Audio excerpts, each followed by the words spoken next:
Hope Sent a Quiver, written by OrionLady on AO3, read by Alextras. Chapter 5. Brought some breakfast this time, because I had an epiphany. Like, hey, who wants to eat supper food all the time? Breakfast food is the best kind of food. Everyone knows that.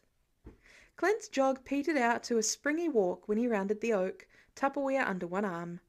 I know probably every besotted husband says this, but Laura's pancakes are quite literally some of the best in the world. She uses this special milk substitute. Arctic water splashed down Clint's back.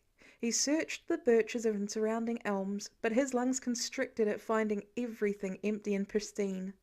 No hammock, no backpack, no kid.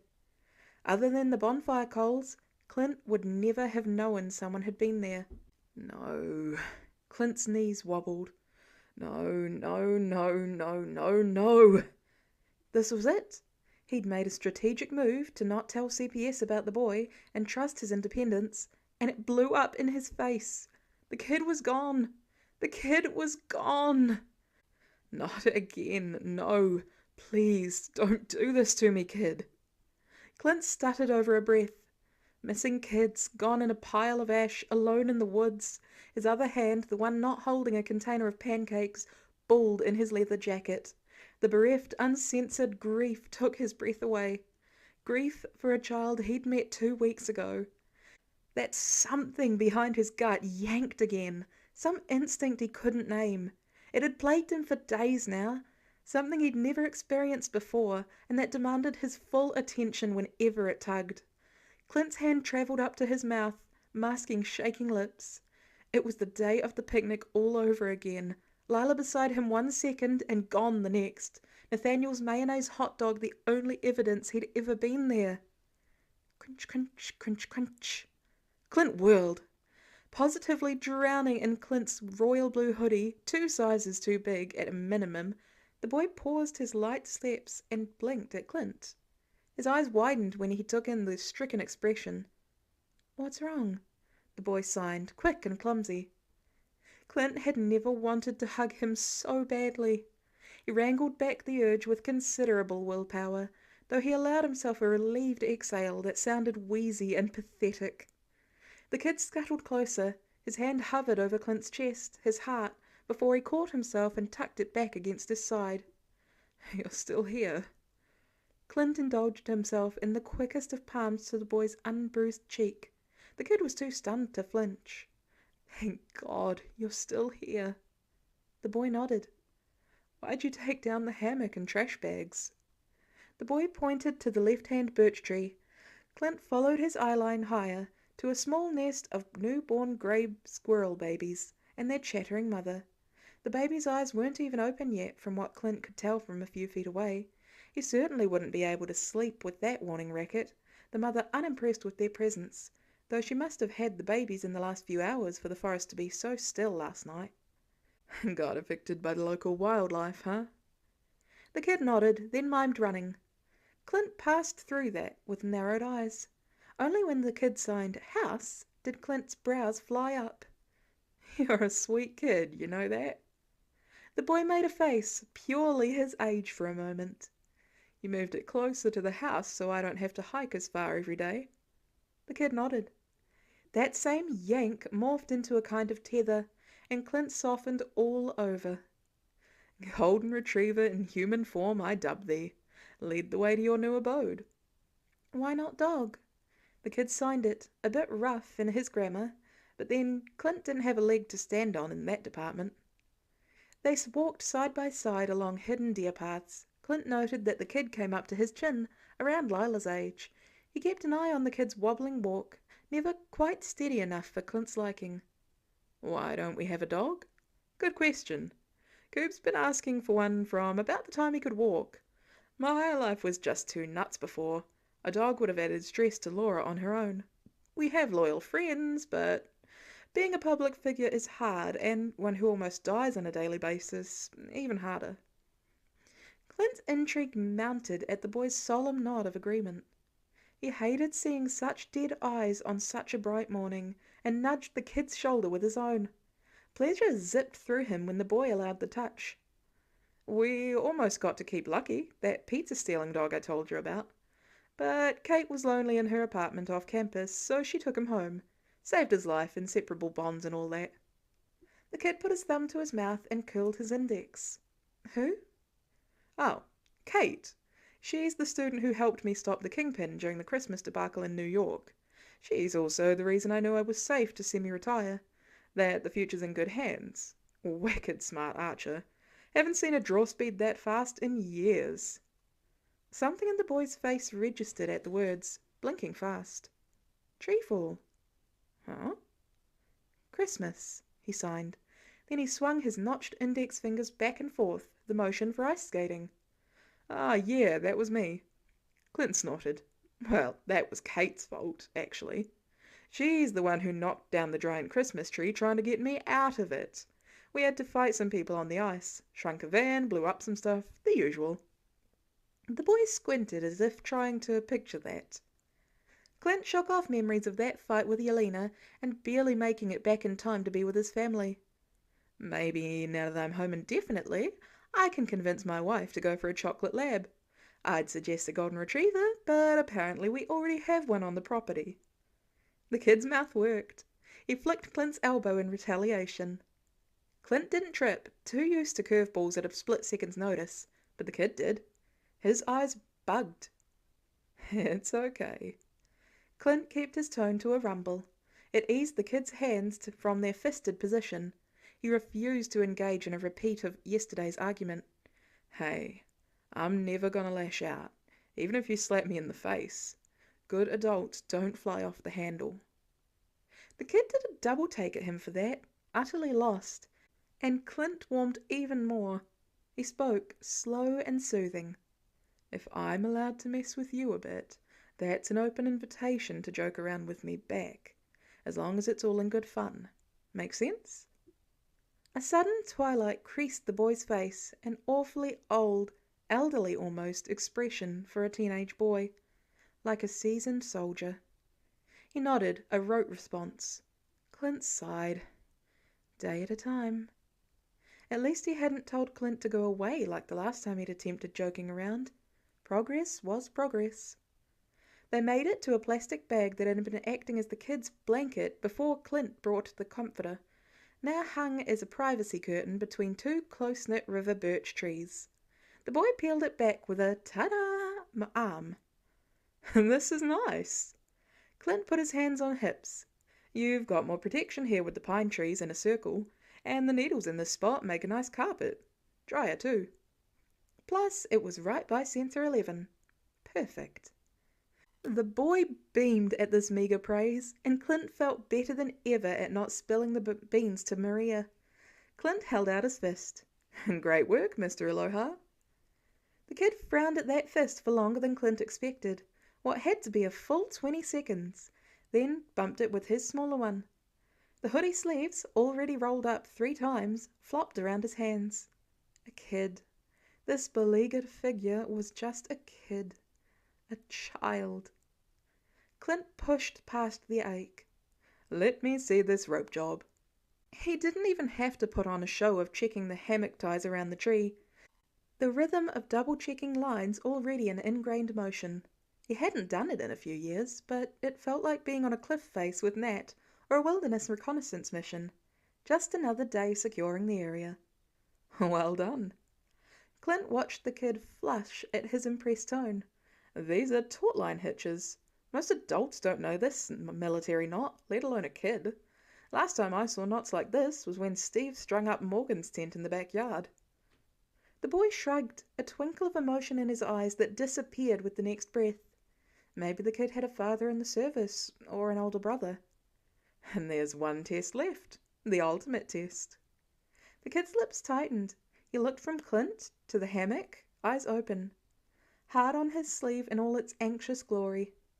He held his palms up and shook them to either side. What? Gotta make sure it's load-bearing. And so saying, Clint flopped sideways in the hammock, pancakes on his lap. It was higher up this time, so his heels just touched the ground. The momentum of his controlled fall sent it into a pendulum swing. See? Ready to go. The kid eyed Clint in his rather teenage-esque spread in the hammock, hands folded on his chest. If Clint didn't know any better, he'd say the look in the boy's eyes was fond. Sad, too. That otherworldly kind of sadness Clint hadn't seen for a long time. Not for almost 2 years, to be exact. But Clint couldn't dwell on that memory of Tasha's face on Vormir for longer than a moment. "It's a big hammock." Clint patted the space next to him. "You're lighter than a postage stamp, so I doubt you'll hurt it any." The boy inched closer, indecision on his features the whole time. A personal war inside his head that Clint would give a lot to witness. They'd only been within arm's reach of each other by choice for an extended period once. Once! And that was last night. This much proximity was asking for a lot. Was Clint asking for a lot? Asking the boy to trust he wouldn't hurt him. The kid studied Clint's hands for a while, then the container of pancakes. His heels shuffled. Clint watched the direction of the boy's toes. They never lied about where a person wanted to be at any given moment, and how they settled facing the hammock. Clint's heart missed a long beat. When it resumed, he breathed deep to slow it down. Finally, the boy turned and sat. Their combined weights pressed in the middle, the boy's feet clean off the ground. Clint towed the hammock in a light sway and pretended his veins weren't pounding. "I haven't offered it outright much, but you're welcome at the house, and we've got a ton of old sneakers lying around. Some extra clothes if you want new stuff." The kid, too, looked down at his shoes, a travesty that weren't worthy of being called such. One of the rubber toes had duct tape over a cracked hole. His nose scrunched. "Just an offer," said Clint. "Don't have to say yes right now or anything." Clint pictured Maria or Bruce or even Sam in this scenario. They'd have tranked the kid ages ago and forced him into adequate medical care, maybe left presents of quality clothes or bought him an indefinite stay at a hotel. Bruce in particular had lots of experience both being a runaway and dealing with them, and he'd likely have handled this far better, more direct in terms of physical care. But none of his crime-fighting friends had been homeless as a child, from what tidbits he knew of their pasts. Clint had, and this kid already hid behind a 10-foot emotional wall. Control equaled kindness for someone running from abuse, especially domestic abuse. The kid needed as much freedom and as choice as possible. They rocked together for another 5 minutes in comfortable quiet. The kid's eyes closed at one point, and he hummed when a breeze blew over their faces, a note as garbled as his voice, but oh so pure. Just a kid enjoying the day. One of his curls blurred, and Clint cleared his throat to wrestle back the unwanted emotion. The kid's eyes opened. He examined Clint with surprise for a beat, then pointed to his shoes. The fingers on his right hand curled inwards. "Want," said the gesture. "Yeah?" Clint tried and failed not to sound ecstatic. "I can bring you some shoes. You'd be cool with that?" A nod. "Glory hallelujah. Some of Coop's old sneakers should fit. You have smaller feet, but that just means you can stuff them with warmer socks. I'll bring socks and underwear along too." Another teenage face, but the boy didn't argue. "And your ribs? How are the brakes feeling?" The kid obviously didn't feel comfortable lifting his shirt with Clint in his space. He just popped a thumbs up. "Not in pain anymore?" "Mm-mm," the boy hummed. "Even if you don't feel the bones shifting under your hand, doesn't mean they're solid. Be careful moving around for a little longer, kid." The boy snorted like that was hilarious. It kind of was, since Clint hadn't seen him jump around or exert himself at all aside from staggering off into the woods that one time, too weak to do anything vigorous. He already looked exhausted from moving his hammock, and it was 3 in the afternoon. "It feels rude and weird." The kid glanced up. "What?" "Calling you kid all the time. Makes you sound like a punk. Any name you prefer can be an alias made up. Doesn't make any difference to me." Full system shutdown. It happened in real time on the kid's face, right before Clint's eyes. The lighted cheeks drooped and his eyes lidded, corners of his mouth pinched in one line, neck forward. The boy angled his head away from Clint. I'm not going to use your name to report you or look you up if that's what you're scared of. So, what'll it be? The kid reached into a pocket of the hoodie for a scrap of paper and his golf pencil and wrote 6 block letters. Nobody. Clint surged to his feet so fast the container went flying. Miraculously, the top stayed on. What the hell does that mean? What are you playing at?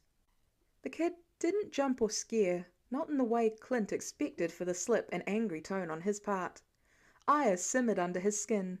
No, the boy just gazed at him with full-on eyes, knowing eyes. Clint was the one in the dark here, and he didn't enjoy it. If you don't want to tell me your name, just say so. Not this effacing bullcrap. The kid wrote it again. I'm nobody. That's how it's supposed to be. Clint crouched to put them at eye level, hands on his knees. His voice was tauter than the knots, thinly controlled rage, white hot under its surface. You listen to me. Not a single soul on this planet is nobody. Everyone is important, no matter their part to play in their environment. Not me. Yes, you. I mean it, kid. A tidal line rose in the boy's eyes. He fought it so hard, and Clint ached to know down to his very marrow now. Let it go, kid. Let yourself have this for as long as you need to feel better. Every person who's ever lived deserves to be loved. We're made for it. Yes, even the bad ones. In fact, that would probably fix a lot of their ill motives if they were. The boy's face went white, like Clint had just socked his jaw or woken him from a long stretch of unconsciousness. Bloodless lips worked without sound. Clint searched the boy's face for clues he could never coalesce into a whole picture. They especially deserve love when they're just starting out like you, like fuel in a tank. No one is supposed to be forgotten. The last word broke something in the boy in real time. First his inhale hitched in the way in, then he rocked forward until folded almost double. His face crumpled faster than a piñata, a geyser of tears erupting from his eyes, which he covered with both hands. A sob jerked his body all the way down to his busted shoes. He looked taken aback by his own reaction, and Clint hated to imagine how long it had been since this kid had the emotional currency to just react, to let himself mourn. Clint didn't rush to embrace, just clasped a loose hand around the boy's ankle. He rubbed it with his thumb in an echo of the boy's comfort last night. When we're forgotten, we die, whether physically or otherwise.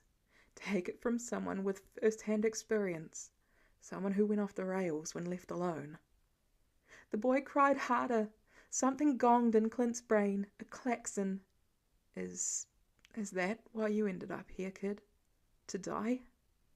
The boy nodded, didn't even try to deflect or lie. The deadness in his eyes almost seemed to glow with sickly radiance now, a nuclear spill of despair that sizzled his soul from the inside out. Clint fought to keep his grip light, something inside him shaking. How long?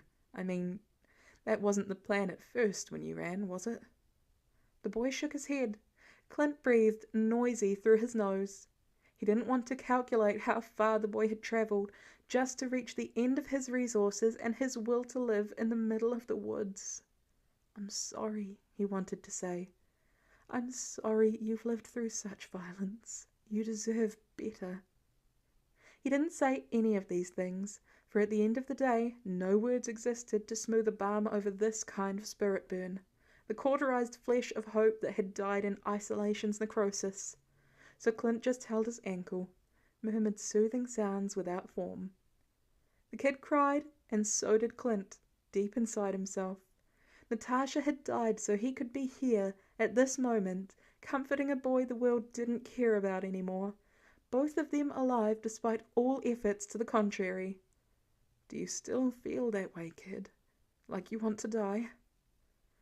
The boy's hiccuped sobs slowed. His mouth twisted to one side and down on the other. Don't know, he whispered. Not really. The relief that swept through Clint could have toppled a skyscraper. He closed his eyes for a moment, the rush inside his ears calming. If your answer to that ever changes, I want you to tell me before you do anything about it. Deal? The kid nodded around his tears. Then Clint reached up for the paper, fallen from the kid's grip when he started to cry. He tore that hated nobody into minuscule pieces and let them float away on the wind. Resuming his grip on the twiggy ankle, he waited. He was good at waiting. The boy already wavered with malnourished fatigue, so he cried himself out within a few minutes. A rove of his eyes hinted at dizziness. Here. Clint retrieved the water jug tied beside his backpack on the nearest pine tree. Gotta replace those fluids, kid. The boy took the bottle, but didn't open it. He played with his sweater cuff. Clint was about to open his mouth to encourage him to drink the water. The kid got there first. Pete. Softly spoken, same volume as the breeze. Say again, said Clint, matching his tone. Call me Pete. Clint sat back on his heels and risked a squeeze to the ankle. If someone handed him a check for $1 million right this second, it wouldn't have felt as triumphant. His ears lifted in a toothy grin he didn't even try to censor. He doesn't hate you. He's not so scared of your presence that he won't lean a little. Clint's voice was rough with emotion. All right, Pete, I can do that. It's a good name, whether it's your real one or not. Thank you for trusting me with it. Truthfully, Pete felt right. The name went with the kid's face and honey curls in perfect harmony. Some of Clint's subconscious dissonance quieted. Pete's skin still shone pale, but he managed a so small you had to squint to see it grin. An infant version of Clint's, and that tether inside his gut loosened just a fraction, enough for him to take his first deep breath in 2 weeks. Well, Pete, I say we put up your other garbage bag. They're calling for showers on the weekend, and you don't want to get drenched. Pete stood up at the same time as Clint and reeled. Whoa, okay, new plan. I'm bringing the car around. Bemusement knit Pete's brows together.